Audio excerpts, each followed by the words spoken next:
You can save every day by shopping at Whole Foods Market. Seriously, don't just go for the big sales. They have literally thousands of low-price goods with their house brand, 365 by Whole Foods Market. While at happy prices, limited-time seasonal flavors, and all the quality you expect, like no high-fructose corn syrup or over 300 other ingredients banned from all the food they sell. There's so many ways to save at Whole Foods Market. Now you know.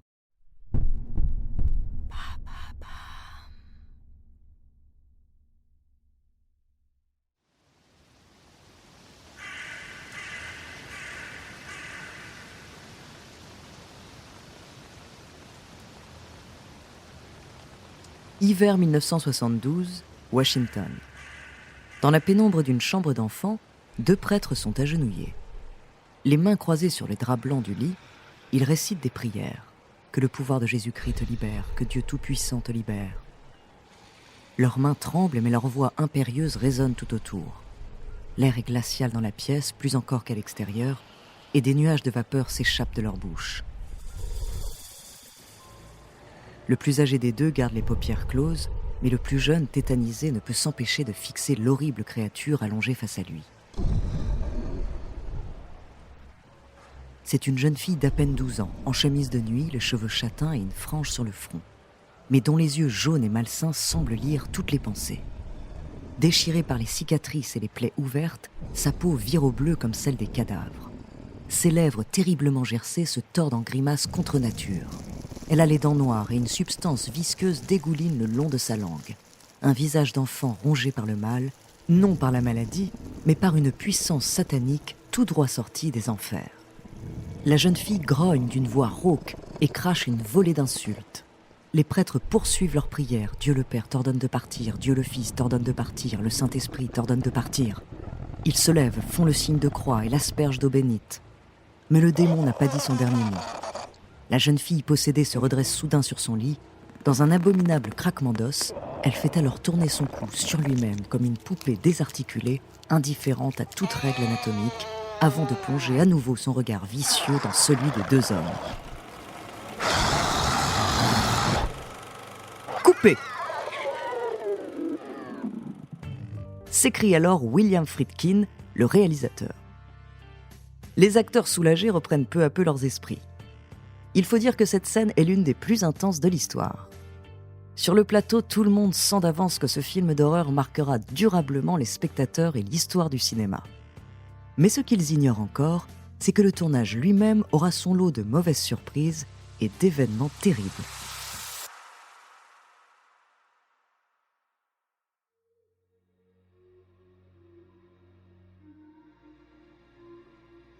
Bonjour, je suis Andrea Brusque, bienvenue dans Les Fabuleux Destins.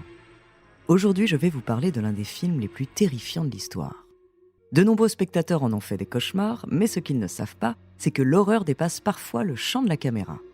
Et une légende a fini par naître autour du film, son nom, la malédiction du tournage de L'Exorciste. Entre blessures, décès, méthodes douteuses du réalisateur et phénomènes étranges, découvrez son effroyable destin.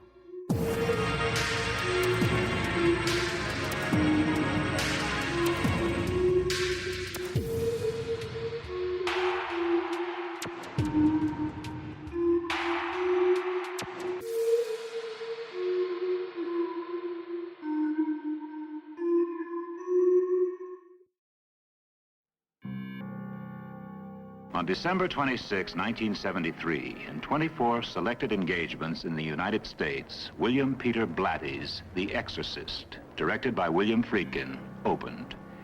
L'Exorciste est un film d'horreur américain sorti en 1973, adapté d'un roman lui-même inspiré de faits réels.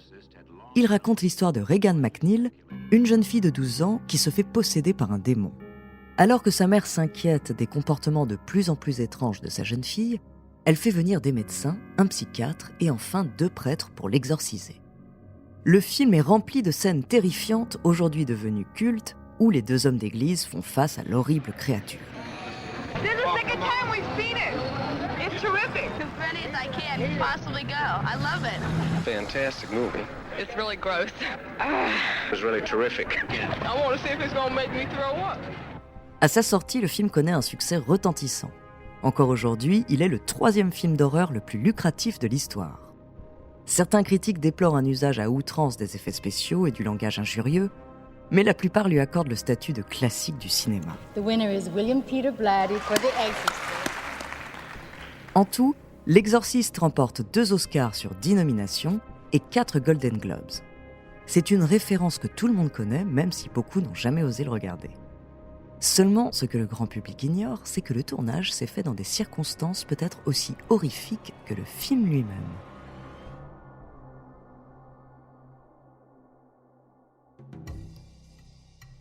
D'abord, le réalisateur William Friedkin est choisi par les producteurs après le refus d'Alfred Hitchcock et le désistement de Stanley Kubrick. Et ses méthodes sur le plateau sont très douteuses. Linda Blair, la comédienne de 12 ans qui joue le rôle de la jeune fille possédée, répète lors du tournage qu'elle a mal au dos. En cause, le harnais qu'elle porte pendant les scènes de spasme et de lévitation. L'armature mal fixée lui fracture légèrement la colonne vertébrale et pendant plusieurs années, l'actrice souffrira de scoliose. Durant le tournage, le réalisateur l'ignore royalement et dans certaines scènes du film, on la voit même hurler de douleur pour de vrai. You see me hit and you see me reach for my back. I screamed in horrendous pain. Ellen Burstyn, la comédienne jouant la mère de la jeune fille, se blesse aussi gravement au dos en tombant par terre au milieu d'une scène. Mais au lieu de couper la caméra, Friedkin tire un coup de feu en l'air pour imposer à l'actrice une véritable peur. Le réalisateur utilise un procédé similaire mais encore plus violent à la fin du tournage. Dans l'une des dernières scènes du film, le révérend William O'Malley, un vrai prêtre qui n'est pas du tout acteur, est censé pleurer la mort de l'un de ses confrères. Mais devant la caméra, l'homme n'arrive pas à jouer la tristesse. Friedkin s'approche soudain, le gifle sans prévenir et le fait tomber à genoux. Le jésuite fond alors vraiment en larmes et la scène est dans la boîte. Mais au-delà de ces méthodes très douteuses du réalisateur, d'autres phénomènes étranges et plus sombres encore entourent le tournage de L'Exorciste.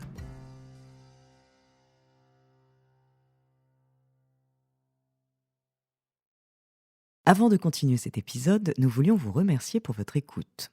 Si vous voulez continuer de nous soutenir, abonnez-vous à la chaîne Bababam Plus sur Apple Podcast, cela vous permettra une écoute sans interruption. Ou bien écoutez ce message de notre partenaire sans qui ce podcast ne pourrait exister. On se retrouve tout de suite après. You can save every day by shopping at Whole Foods Market. Seriously, don't just go for the big sales. They have literally thousands of low-price goods with their house brand, 365 by Whole Foods Market. While at happy prices, limited-time seasonal flavors, and all the quality you expect, like no high-fructose corn syrup or over 300 other ingredients banned from all the food they sell. There's so many ways to save at Whole Foods Market. Now you know. We had a lot of unusual occurrences. Our set burned down. The whole thing burned down one morning for no reason. Au milieu du tournage, un feu se déclare, ravageant le décor et interrompant la production pendant plus de 6 semaines. Incident technique, court-circuit, agissement d'un pyromane sur le plateau, personne ne sait. L'incendie est absolument inexplicable. Les amateurs d'ésotérisme aiment à croire que le film aurait véritablement ouvert les portes de l'enfer. Autre fait étrange, Jason Miller, l'acteur incarnant l'un des 2 hommes d'église, se rend un jour au restaurant pour déjeuner. Il croise alors un prêtre qui lui tend une médaille de la Vierge Marie et lui dit « Si vous tentez de vous confronter au diable, il vous pourchassera, vous et vos proches, et vous mettra en danger. Prenez cette médaille, elle vous protégera. » 3 jours plus tard, l'acteur retourne dans le même restaurant et voit un cercueil dans le hall. À l'intérieur, le prêtre décédé. La médaille n'aura d'ailleurs pas protégé son propre fils qui meurt d'un accident de moto pendant le tournage. Et ce n'est pas le seul décès parmi l'entourage ou l'équipe du film lui-même. L'acteur Jack McGowan, qui joue un ami de la mère, succombe des complications d'une grippe quelques mois après le début de la production. Et le personnage qu'il incarne meurt aussi à l'écran. Le grand-père de Linda Blair, l'actrice principale, fait partie de ce décompte macabre ainsi que le frère d'un autre comédien, un veilleur de nuit sur le plateau et un spécialiste en effets spéciaux. En tout, pas moins de 9 décès viennent affecter le casting et les techniciens pendant une petite année de tournage. C'est comme si le destin ou une force obscure en voulait personnellement au film. Quelques semaines après la sortie de L'Exorciste au cinéma, un adolescent assassine une jeune fille aux États-Unis. Un fait divers sordide et d'autant plus terrible qu'il aurait déclaré s'être inspiré du film d'horreur. Mais à ces morts mystérieuses et ce sinistre meurtre s'ajoute un dernier élément pour le moins déconcertant. Parmi les figurants, les spectateurs ont pu reconnaître un certain Paul Bateson. Au début du film, il y incarne un chirurgien qui participe à l'examen médical de la jeune fille possédée. Le sang gicle et la scène est assez dérangeante. Paul Bateson n'est pas un acteur, mais un véritable radiologue. Seulement en 1979, 6 ans après la sortie du film, il est arrêté et condamné pour le meurtre d'un journaliste. Il est même accusé d'avoir tué et découpé en morceaux 6 autres hommes dans le quartier de Manhattan à New York, sans qu'assez de preuves soient réunies pour l'incriminer officiellement. Il reste cependant le principal suspect de ce que l'on a appelé les Bag Murders. Sur le plateau de l'Exorciste, il y avait donc, potentiellement, un tueur en série. Alors, malédiction ou simple superstition, en réalité, il faut savoir que la promotion de ce genre de film a souvent recours à des anecdotes mystérieuses survenues pendant la production. L'Exorciste est loin d'être le seul film d'horreur à communiquer sur les circonstances étranges de son tournage. Au lieu de taire les morts, les blessures, les incendies et autres drames, les médias s'en délectent et apportent au film une publicité non négligeable. Durant les interviews, certains incidents ont donc pu être exagérés par les membres de l'équipe et le réalisateur pour créer la légende. Et concernant les décès autour du plateau qui sont vraiment arrivés, peut-être faut-il simplement les considérer comme de tragiques coïncidences. À moins que le diable en personne n'ait décidé de s'en mêler, sait-on jamais.